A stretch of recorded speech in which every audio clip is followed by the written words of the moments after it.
Buenas noches, gracias por continuar conectados a la señal de Canal 13. Estamos en vivo, 8 y 5 de la noche, soy Ernesto Rivera. Hace algunos días leí una frase que me hizo reflexionar. Los buenos planetas son difíciles de encontrar. No sé quién lo dijo, pero pone el acento en algo que usualmente pasamos por alto y es la maravillosa singularidad de la vida y de la naturaleza en el planeta Tierra. Los astrónomos llevan siglos observando el cielo y las galaxias y hay poquísimos planetas que pueden albergar vida como en la Tierra. Costa Rica es un territorio en donde la concentración de esa vida que hay en la Tierra es especialmente generosa. Aquí tenemos el 6% de la biodiversidad de todo el mundo. Dentro de la complejidad que supone cuidar esa riqueza biológica, está proteger también los derechos y las necesidades de la gente que habita en nuestros bosques y áreas naturales. En estas tierras viven miles de familias y sobre esas poblaciones voy a conversar esta noche con el secretario del Consejo Nacional Ambiental, Jorge Polimeni. Buenas noches, Jorge. Buenas noches, Ernesto. Un gusto estar aquí. Bienvenido a Costa Rica Noticias. Muchas gracias. Jorge, se habla mucho de la biodiversidad que tiene el país, pero poco de la gente, de las familias que viven en esas zonas protegidas o zonas limítrofes, porque también tiene que ver con la frontera. ¿Cuánta gente vive en lo que se conoce técnicamente como patrimonio natural del Estado? Como habrán notado todos, no vamos a tener la oportunidad de hacer un nuevo censo, entonces los datos que se manejan en el Poder Ejecutivo no son muy precisos. Sí tenemos certeza de que hay muchos miles de familias y que una proporción muy grande de esas familias está en condición de pobreza. Ahí va. ¿Cuántos son? Pero además, ¿cómo viven esas personas que viven en las zonas limítrofes o en las áreas protegidas? Probablemente en la GAM seamos 65% de la población, entonces eso nos indicaría más o menos que tenemos 1,5 millones, 1.700.000 personas viviendo en territorios que están fuera de la GAM. Y una proporción importante de esos territorios son áreas silvestres protegidas. Por ejemplo, en las dos fronteras tenemos un cordón fronterizo de 2 kilómetros que son áreas silvestres protegidas, que si bien existen por ley de la República, no son necesariamente gestionadas como áreas silvestres protegidas en sí mismas. Se trata, y creo que esto es muy importante posicionarlo al inicio de este diálogo, de diferentes categorías que hay dentro de áreas silvestres protegidas. No hay que pensar inmediatamente cuando se mencionan esos tres términos en parques. En parques nacionales o reservas biológicas. Claro. Esas son zonas de máxima conservación donde se intenta que la presencia humana y las actividades económicas que se realicen sean bajas, sean de baja intensidad, sean a favor de la naturaleza y no a favor de la economía necesariamente, aunque al final termina siendo un atractivo para el turístico y es parte de nuestra fábrica sin chimeneas en el país. Hay otras áreas silvestres protegidas que están pobladas, que hay muchas actividades económicas y se trata de reservas forestales. Digamos que, por ejemplo, la península de Osa prácticamente es una reserva forestal, el segmento que no es parque nacional o territorio indígena Guaymi. Se trata de zonas protectoras, hay zonas protectoras emblemáticas como Tibides en el país, que es una zona protectora que está densamente poblada. Se trata de refugios de vida silvestre, que hay mixtos o privados. Se trata de humedales y me falta alguna. Son 5 categorías, y monumentos naturales, son 5 categorías de áreas silvestres protegidas que por ley permiten la presencia humana y ahí están. Ahí tenemos mucha gente que vive sin acceso a muchas atenciones del Estado, sin posibilidades de incorporarse realmente a la población económicamente activa. Y esta ley que estamos en este momento trabajando, tanto en el Poder Legislativo como apoyo desde el Poder Ejecutivo, precisamente pretende eso, que esta gente que son guardianes de la naturaleza, que están dentro de las áreas silvestres protegidas, pues tengan derechos que lo merecen. Son acreedores, como cualquier ciudadano, al derecho a la propiedad. Entonces se está creando un mecanismo muy particular que no existe en América Latina para que puedan ejercer la propiedad sobre sus terrenos. Es súper interesante esto porque las familias que viven en esas zonas tenían el derecho a la tierra por haberlas poseído, por haberlas cuidado por décadas, pero no podían recibir bonos de vivienda, no podían sacar una hipoteca o un crédito utilizando su tierra como garantía, tampoco podían heredarlas, o sea, era tierra que no se heredaba, y tampoco, que es muy contradictorio, ni siquiera podían recibir dinero por servicios ambientales, aunque estaban cuidando de esa madera. Eso cambió ahora. ¿Cómo es la figura?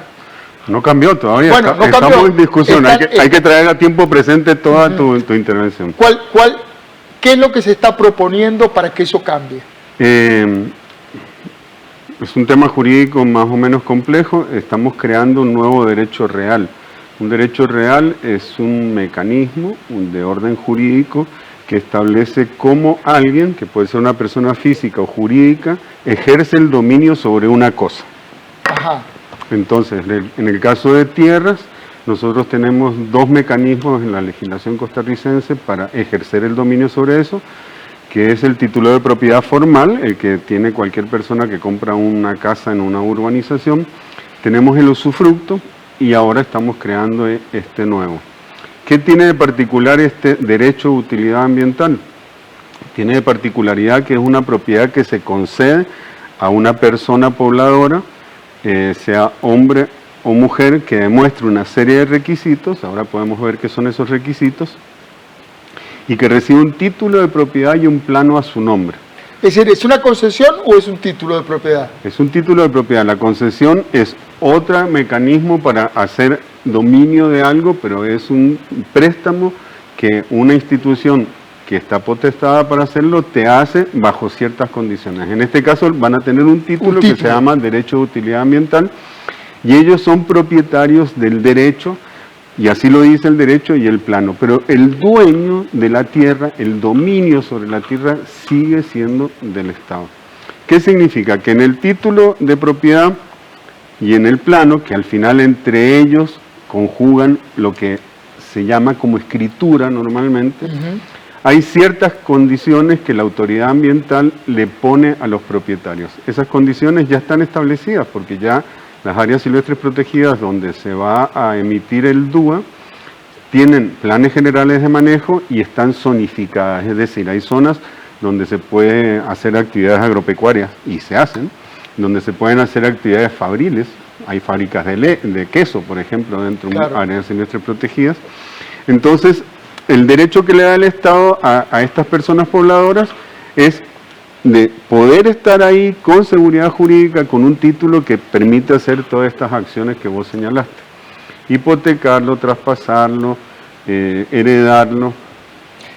Es importantísimo porque la gente que vivía en estas zonas era gente que decía, yo tengo esta casa, tengo este pedacito de tierra, lo empezó a cuidar mi papá o mi abuelo, pero estoy condenado a la pobreza porque no puedo ni siquiera, ¿cómo voy yo a construir una casa aquí si no la puedo luego heredar? Exactamente, hay luchadores insignes, Ernesto. En este momento se me viene a la cabeza Alcides Parajeles en la península de Osa, que ha luchado contra la cacería años y décadas y ha sido amenazado y le han tiroteado la casa.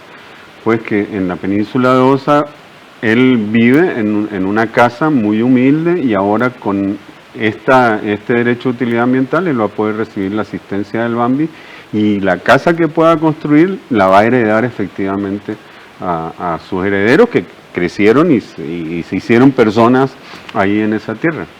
Ahí hay un efecto muy simpático y es que hay mucha gente de esta que ha logrado junto a la universidad pública poder educar a sus hijos y a sus hijas y hoy han logrado niveles de vida mucho mejores de los que tenían originalmente y esa gente se nos queda aquí en la gran área metropolitana buscando trabajo porque no hay futuro en estas tierras. Esperamos que esta este derecho de utilidad ambiental le devuelva presente y futuro a esta gente. Buscándole la comba al palo, como dicen, este derecho también se aplica para personas jurídicas sin fines de lucro. ¿Cómo se aplica en esos casos de personas jurídicas sin fines de lucro? Y sobre todo, ¿cómo se evitará que esto sirva para una privatización camuflada de estos espacios? Cuando se introdujo esta categoría de personas jurídicas sin fines de lucro, pensamos en cooperativas que estarían formadas por los mismos pobladores y que contribuyen a que, además de estas atenciones particulares a las personas, podamos ir creando un modelo económico local asociativo y que la gente realmente vea en la organización a través de cooperativas posibilidades de hacer negocios más grandes que lo que simplemente pueden hacer ellos individualmente. Asadas, que también son personas jurídicas sin fines de lucro, claro, que son las responsables de llevarles el agua. Y otras formas organizativas, asociaciones, fundaciones, etcétera. La atención extra que esta ley plantea, más allá de crear el mecanismo registral y el derecho el nuevo derecho real, el derecho de utilidad ambiental, pretende precisamente que a esa gente tenga futuro. Digamos que hay un miedo una prudencia que se invoca muy oíble y respetable, que se viene desde el movimiento ambiental, del miedo a que esta gente venda esas propiedades. Eso es. Porque como dice el dicho, de buenas intenciones está empedrado el camino del infierno. Y digamos, ya ha pasado y generó un conflicto tremendo con territorios indígenas. Sí, solo que dichosamente no se ha permitido que se construyan hoteles en territorios indígenas.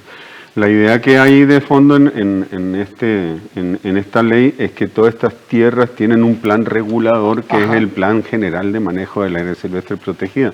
Entonces, si toda esta atención estatal no es suficiente para que esta gente vea presente y futuro en su propiedad y decide venderla, tenemos un derecho regular, un instrumento regulador sobre el derecho de utilidad ambiental que no va a permitir hacer inversiones donde la zonificación de ese área silvestre protegida no lo permita. Entonces, si yo tiro la toalla, me dieron el derecho de utilidad ambiental y decido que voy a vender, pero mi finca es ganadera y agropecuaria y que tiene la posibilidad de producir leche y una fábrica de quesos, se la podría traspasar a alguien igual, así lo dice la ley, y si se la traspaso a alguien que quiera hacer un hotel, el plan de manejo del área silvestre protegida no permite hacer inversiones en turismo en esa zona.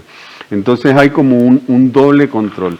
Por un lado, la vocación real de esa tierra, que está estudiada técnicamente de previo y en función de que el área silvestre protegida cumpla con su objeto de conservación, y este otro segundo nivel que estamos tratando de aplicar muy intensivamente, que es una atención estatal como se merece esa gente para que no se tenga que ir. ¿Quién regularía todo este proceso? ¿Qué entidad del Estado regularía todo este proceso? Dentro de áreas silvestres protegidas, el SINAC del Ministerio de Ambiente, que es quien protege el patrimonio natural del Estado y gestiona las áreas silvestres protegidas, va a ser omnipresente, siempre que sea área silvestre protegida.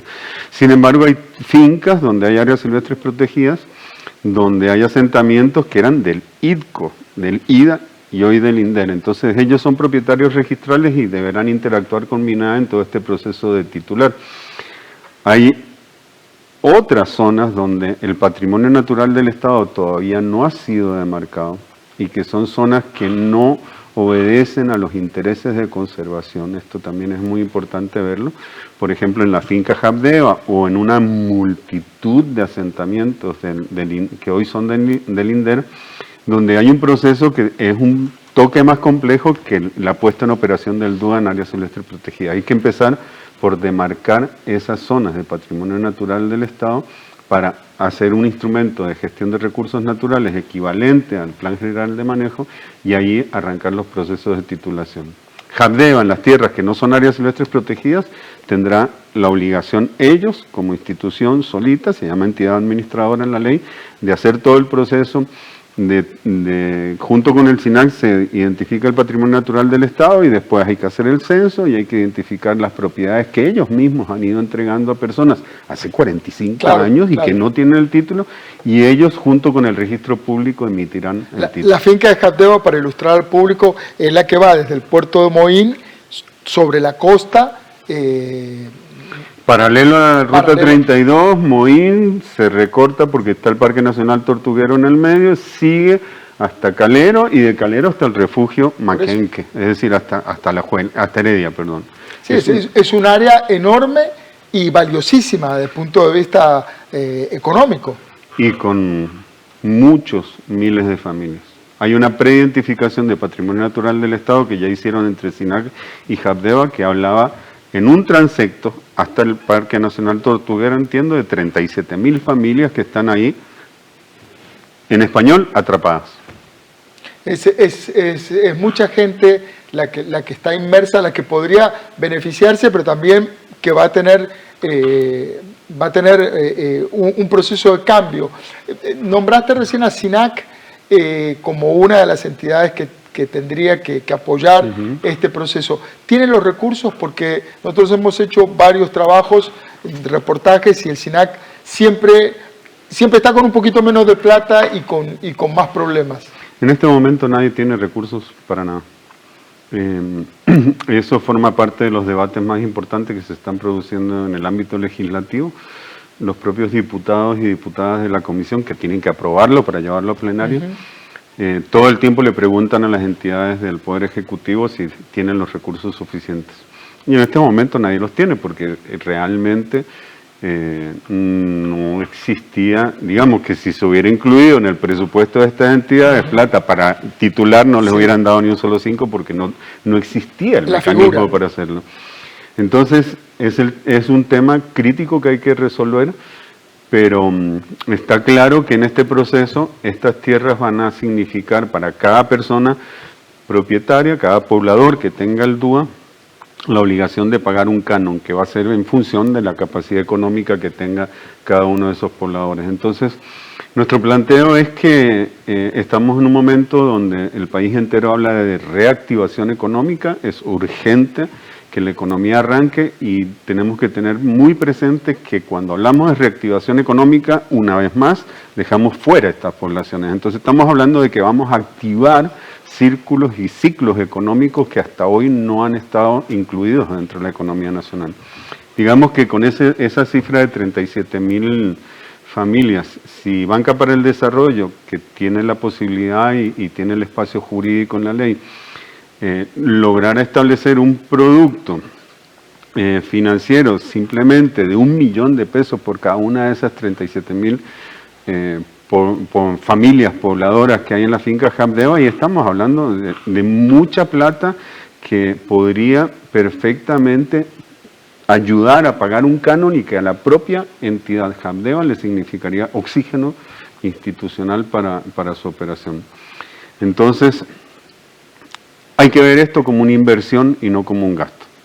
Es decir, realmente si el país invierte en este proceso, hay que invertir una sola vez en demarcar el patrimonio natural del Estado, hay que invertir una sola vez en emitir estos títulos que se renovarán en 40 años y que se pueden renovar a los 80, a los 120, a los 160 y a los 200.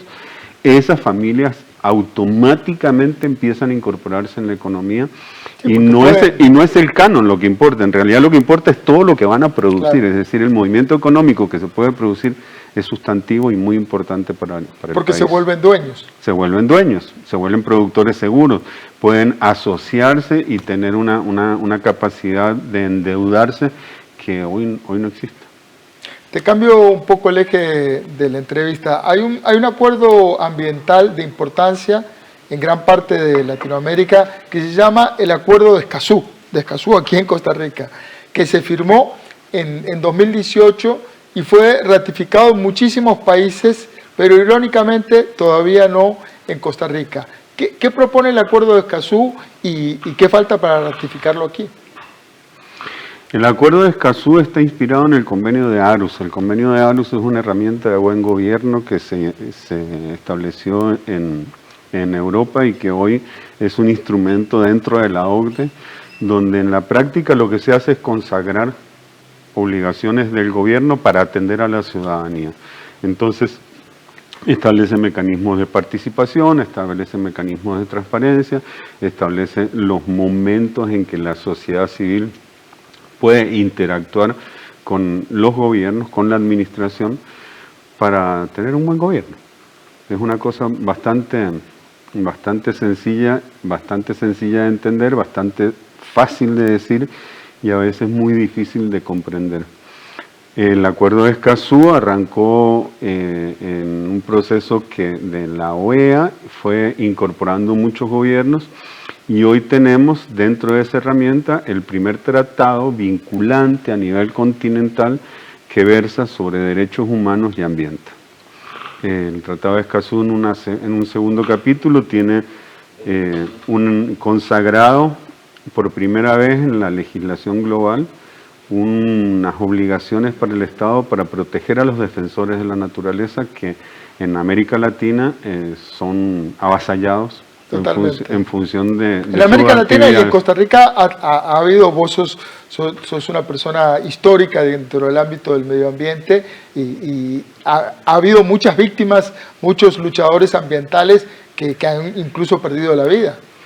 Son muchos, 11 luchadores ambientales que tenemos totalmente identificados los nombres, las luchas que llevaban y las condiciones en que perdieron la vida. Yo me atrevo a decir siempre que han sido asesinados. Y lo más terrible de esto es que solamente en el caso de Jairo Mora, gracias a la presión que ejercimos desde la sociedad civil, se logró que el país llevara a cabo los juicios y todas las investigaciones necesarias para dar con quienes asesinaron a Jairo y por suerte fueron juzgados y están pagando esa condena.